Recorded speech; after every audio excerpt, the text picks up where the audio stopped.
Yoga is not a religion. It is a science of well-being, a science of youthfulness, science of integrating body, mind and soul. With warm greetings of the day to each and everyone present here, I take this opportunity to welcome you all for today's International Yoga Day program.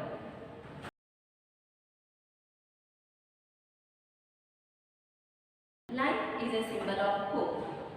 When the darkness comes, let us not condemn the dark, but light a lamp to illuminate. With these words, I would request our Honorable Principal, Reverend Father Anil Di Costa, Reverend Father Lenson Lobo, and our physical education teachers, Mrs. Pallavi Nayak and Mr. Bharat, to inaugurate this program by lighting the lamp.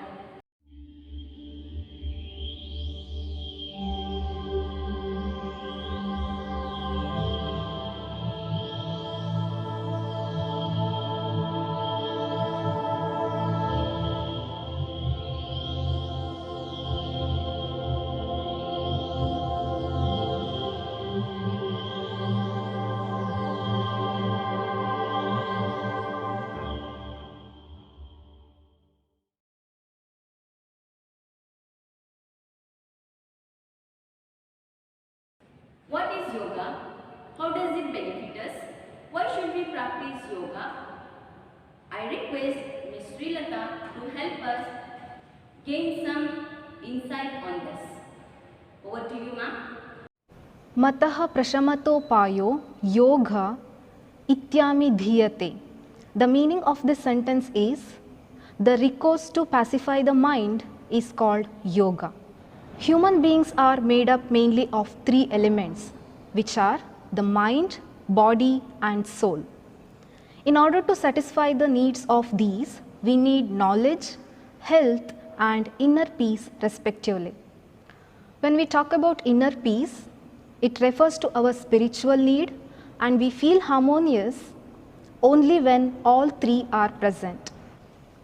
Yoga is spiritual practice that feeds our soul and relieves us of many ailments. Yoga primarily concentrates on achieving harmony between an individual's mind and body. The word yoga first appeared in the oldest sacred text, the Rig Veda, and is derived from the Sanskrit root yuj, which means join or unite.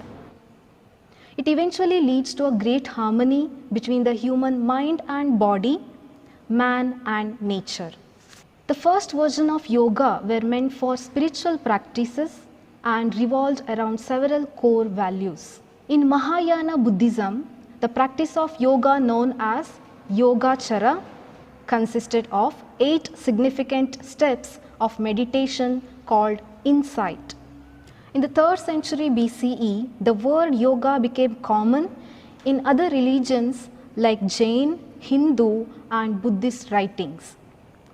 Seen as an Indian nationalist movement of building up pride and cultural identity, the practice of yoga was widely promoted by powerful families, institutions and activities until India attained its independence in 1947. Today, yoga is practiced worldwide by millions of people in many forms and variations. Yoga is clearly the cheapest form of effective treatment for various disorders and mental ailments. Once you start noticing the harmony and balance in your life, you can get rid of your blood pressure problems, heart diseases, kidney disorders and more. It is advisable to practice yoga daily to develop a healthy lifestyle and to prevent any possibility of ailments in the future. Similarly, it positively impacts the mental health of a person too. Through regular yoga, one can boost their body's immunity and strengthen the development rate. Similarly, when your immune system is strengthened, you can lead a different life completely full of peace. Once you indulge in daily yoga, you will get better control over your mind and body. Further, your skills will keep developing as and when you keep practicing. The various breathing techniques in yoga help in calming the mind of people. It also brings awareness in you and the capability to stay still. Moreover, you can achieve inner peace through meditation. It also helps in bringing discipline and dedication in one's life. In addition, it is very easy to practice yoga and anyone can perform it. Yoga doesn't just impact your health mentally but also physically as well. You will get greater clarity in life and achieve self-understanding. Similarly, it also makes the body quite flexible. You can enhance your muscle strength and control the cholesterol levels and shed weight through yoga. You will notice the stress level go down in your life. Further, there is also the benefit of self-healing in this spiritual exercise. Yoga is self-diagnosis where it heals and maintains the body. Of course, it doesn't replace the doctor, but it surely prevents the chances of visiting one. Yoga is truly a spiritual exercise which gives numerous benefits with minimal effort. In fact, some people also feel that yoga has blessed them with more vitality than they ever experienced in their lives.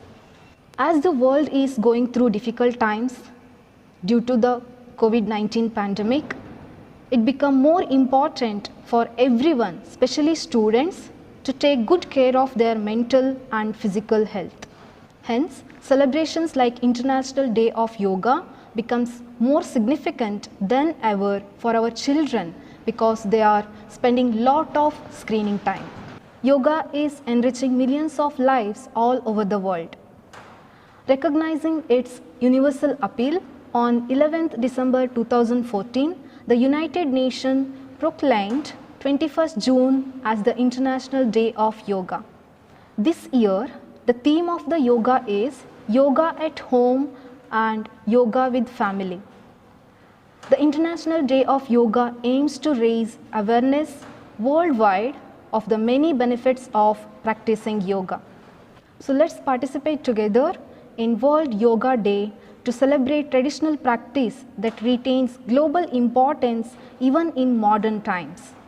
Thank you. Thank you, ma'am, for your informative presentation.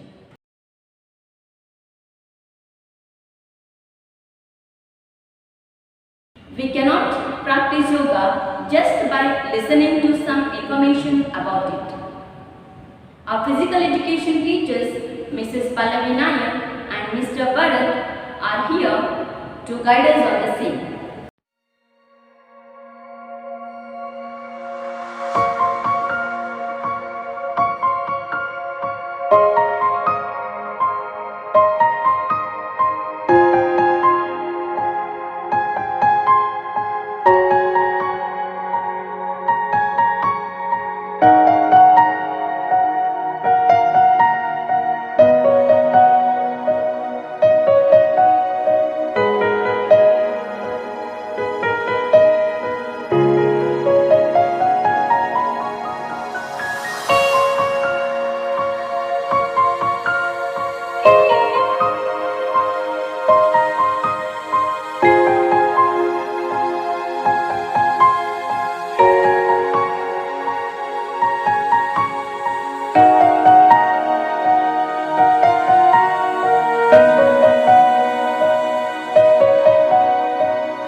May I now request our beloved Principal, Reverend Father Anil DeCosta, to share his thoughts on this special day.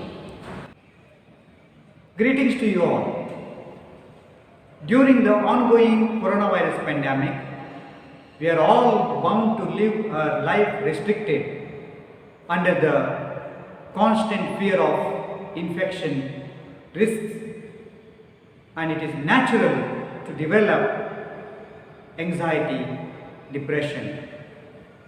Being confined to our homes the four walls for a long period of time can be mentally challenging for us. During these trying times, the postures and asanas of yoga will help us to reduce our body tension and help us to relax our mind. And certainly, yoga will give us physical, mental and spiritual relaxation. Therefore, Trinity Center School has taken an important step or initiative to introduce yoga. Therefore, I request all the children, all the students to participate in the yoga and benefit to the larger extent. God bless you. Thank you. Thank you, Father, for your inspiring words. I would fail in my duties if I do not thank all those who have contributed for the success of this event. Thank you, one and all.